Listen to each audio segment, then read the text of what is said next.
Learn how to turn your team from a team that barely makes it through stages to a team that can absolutely decimate whatever content you're taking on. In today's video, I'm going to be giving you guys all the tips and everything you need to know on how to build the strongest team possible for you on your account in the brand new Kaiju No. 8 game. You're probably doing this wrong, so make sure you pay attention, and we're going to dive in starting now. Did you know your characters have a shared SP pool? That's actually very important because when you use the combat skill, it does decrease your SP. That is the meter below the combat skill in the bottom right corner. You see those bars? Those can fill up or go down, right? So using the normal attack does increase it, and then the other skill will deplete it. That's important to know, and that's just a general tip, but it does matter when it comes to team building because sometimes you will have characters that are really good at helping you recover SP, which is massive for your team. And that's good because your characters can consistently, and more consistently anyway, use their skills as opposed to needing to use the normal attack, which would then allow for them to get another point back. So that's another thing to consider when it comes down to this. And the characters that can do that are extremely valuable as a result. But otherwise, every character can improve it by using a normal attack. So just keep that in mind as you are playing the game. Now let's talk about some of the other general tips before we get into literally showing you what you need to know. So ultimately, the main driving factor in this game is going to be making sure you are matching what the boss is weak to or the enemy is weak to so you can break the boss or destroy their plates and then expose the core, all that. That's what the game calls it, but break the boss, right? That's basically what this is. So after that happens, you're able to do more damage effectively, their turn meter goes down, a whole host of things happen in your favor, and then in certain team compositions, you're able to start just getting a bunch of turns, you can manipulate speed bar, like a whole bunch of things, right? So that's the most important thing. So make sure that when you are constructing your teams, it is tailored to destroying the enemy's plates, right? And so here we have on the screen the different attributes and the different types of plates that you would need to destroy. If you see an elemental plate, that's great. If you see a common plate, that's obviously also great. Physical, those are great. It's just sometimes every now and again you'll see the actual attribute ones. Typically it's going to be slash, blunt, or shot, but eventually in the future there's going to be other stuff, right? And you will need at that point, if you care about breaking the boss, which you probably should, and I'll explain why in a minute, you will need to match that. So what that means is that you're going to have to have character diversity. One of the most crucial elements of this game is the battle buddy system, and I think that's something that really needs to be prioritized and maximized when it comes to team compositions.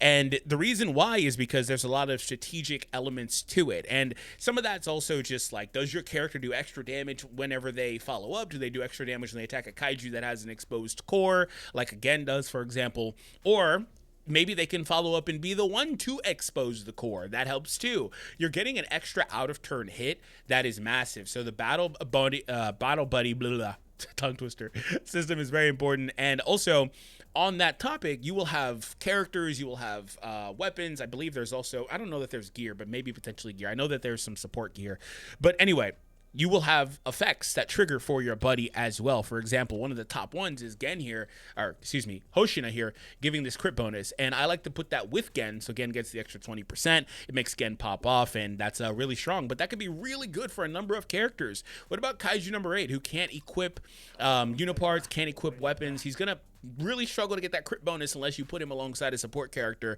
as a battle buddy. And you could try to, like, you know, go all in on the interactions for character combos like Kikaru and Kafka or Mina and Kafka or something like that, but I would more so try to prioritize getting, or Kikaru and her father, try to prioritize getting the best out of what you're going for, right? And that could extend also. If you have a follow-up attack from a character that also is a really strong sub DPS, for example, while these will not really do anything crazy in terms of that, but he still has a 77% modifier here on Reno. That's better than a lot of characters in the game. Most of them are at 66, I believe. Also, another thing too, this is duel. And if you have follow-ups on duels, you're just gonna break much faster, right? This is crazy as a result. So like if Reno is giving a follow-up to an ally, he's going to drop the shot that's also ice element. So that's double. If the enemy's weak to elements as well, again, huge. So that's just, again, just an extra out of turn hit that is massive and needs to be accounted for. And then there's also statistical reasons, like I mentioned with Hoshina, why you may want to put a character in that slot. And that goes across the board. Now, aside from that, when it comes to general team composition, my recommendations are to build a team that has two DPS characters, your primary and your sub.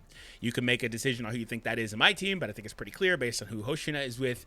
I typically lean more towards Narumi. Now, here's the fun thing about this, and this is where it kind of relates to you individually. Do you have a character that is really strong as a DPS and you have a lot of dupes in that character? Well, screw tier lists, screw meta. Maybe that character is better than somebody else that somebody else has very highly. Maybe that character, maybe it's a top tier character like Reno. You know, if you got dupes in Reno, prioritize him by all means, right? Like, that does shift a lot. The characters' dupes are pretty impactful when it comes to all of these characters. So that's another element that is for you specific. It 100% depends on what you have in your own individual account, but that's up to you to make that determination. If you've got a Mina, for example, that's got like 3 dupes in it, well, maybe you want to prioritize that, right? Because she's going to hit like a nuke as a result. Now, there is another layer to this. You also, this is another tip, may want to prioritize having characters that can do adjacent hits or AoE hits, because oftentimes you will find enemies that are adjacent, or there's 3 enemies on the board and you want to clear ASAP. And those hits are also extra impactful.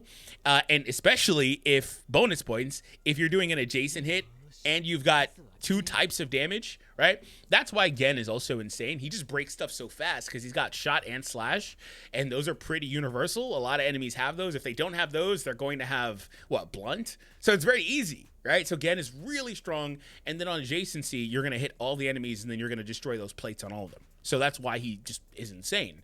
But if you've got a character that can be a primary DPS for you, go all in on that character is the main point. So backing out, like I said, I like to have 2 DPS characters. I like to have a support. And after that, I have a flex spot. So what is a flex spot? You could go, and that's in this case, Rio's spot. You could go with another support, which is what I did with Rio. There's other supports too. You could go for them. You could go for a utility character. You could also technically make Reno a flex spot if you want to. Right, you could go double support Gen, in my case anyway, and make Reno the flex spot if you really want to do that. But that's because I prioritize Gen. Anyway, I like to have a flex spot. That may be Isao, a character like that. That may be Akari for healing. That last slot is I like to have a flex spot. That's my point. So if I were to do that, then that's how things look. Now, another key consideration is making sure that you are tailoring, like I mentioned earlier, your content or your team to the content you're taking on. And if you're not able to do that, then you really want to make sure you have a very wide coverage team. And so this team has coverage pretty much universally. However, this team is missing one thing specifically. And that one thing is blunt damage, right? Because unless we're against a boss that wants me to do like a fire hit, that's not gonna work. Most of the bosses now are just like any element works. But we need blunt damage. If we were to apply blunt damage, I would, let's say, pull Rio off. We could put on Kaiju, we could put on Isao, and then all of a sudden we have universal coverage for anything we're taking on, right? And we've got the ability to do slashes, we've got shots, we've got an element represented on the team, we've got a blunt hitter that also does provide survivability, so he doubles as a utility character that's also hitting and breaking plates that only he can break as well. So that's valuable, right? So keep that in mind too. If you wanted to build a team, you can also try to go for the universal coverage route, and at that point, for the most part, be able to clear pretty much anything on auto.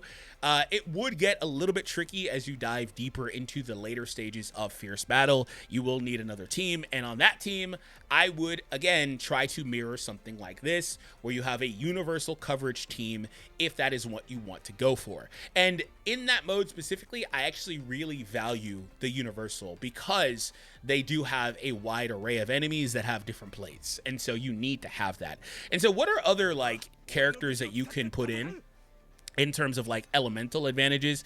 All these characters with the different icons are very valuable, right? Next to the left of their profile picture, to the left of their level, right? See how some of them have 1 icon, some of them have 2. All the characters that have 2, they're inherently more valuable, in my opinion, because of the way that they work and then the follow-ups and all that stuff and the utility that you have. So you can put some of these characters in. AG here he's one of the, I think, 3 blunt hitters. So there's that. But you have elements and also other things like DOT on a lot of these characters you can kind of pull from and build and use teams with. Now, if you were to try to build a team for a specific dedicated character, say I wanted to build a team specifically for Kaiju number 8 and I wanted to do like a showcase, right? Well, then I would try to maximize what he can do. So firstly, it comes down to what content you're taking on. You want to make sure that you're taking on the right content. And another thing I kind of noticed, at least with Kaiju number 8, I don't know that it changes too much with dupes. Let me confirm. It's kind of hard to talk about the dupes thing on each character at like the 6th level. I need like a database website. That would be so much easier. After activating, he heals a bit. So my thing was, I was going to say, and this is why I checked here, he does kind of struggle with survivability in my own play. He has the defense increase and stuff like that, but I would like to put him alongside a survivable character. He's on my B team for the Fierce Battle, and he is with Akari for healing, and she does help the sustain, and I have the blunt damage dealing, supporting Isao on the front row, first wave team. But ultimately, you know, I would put him out there. We've got Soshiro Hoshina. We could put him as the battle buddy for the crit bonus. That's nice. We also could do other things. We could do Rio. We could do SR Mina. We could get a bunch of different support in here if you really wanted to do that. But ultimately, though, you would be taking on content that, you know, doesn't have an elemental, because maybe you want to make sure that you're avoiding that type of content. You could potentially go in with an elemental character and make it work, but it just depends what you're doing. So I would try to have full coverage and then also provide against support. Now, in this case, I would grab Isao, just because you need a sub DPS, and this team would really maximize Kaiju number 8, or something akin to this would maximize Kaiju number 8. Isao doesn't mesh perfectly with Rio because he boosts attack. Isao's a defense scaler, at least on the ultimate. He does have some attack scaling stuff, but I digress. So if I were to try to build a team out for like a specific character, you would have to, again, if it wasn't clear, tailor your content to your team to the content you're playing, right?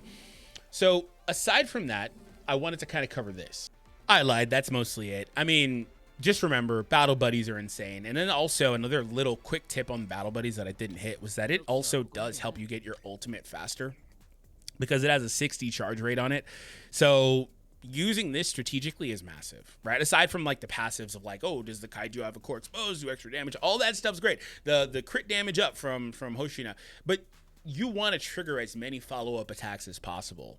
And another thing on the battle buddy thing for follow-ups is you can also put a character in the battle buddy slot that is able to hit to double up, right? To double up an elemental hit to help you break faster, right? It just, again, it's another thing where it just depends on what you're taking on and what their individual weaknesses are. That's the most important thing. But I mean, early in the game, in story, you'll be able to kind of clear stuff regardless of their weaknesses, assuming your characters are built up. But hopefully you guys enjoyed. Make sure you hit that thumbs up and you subscribe to the channel if you are new. Let me know in the comments down below what teams you guys are using as well.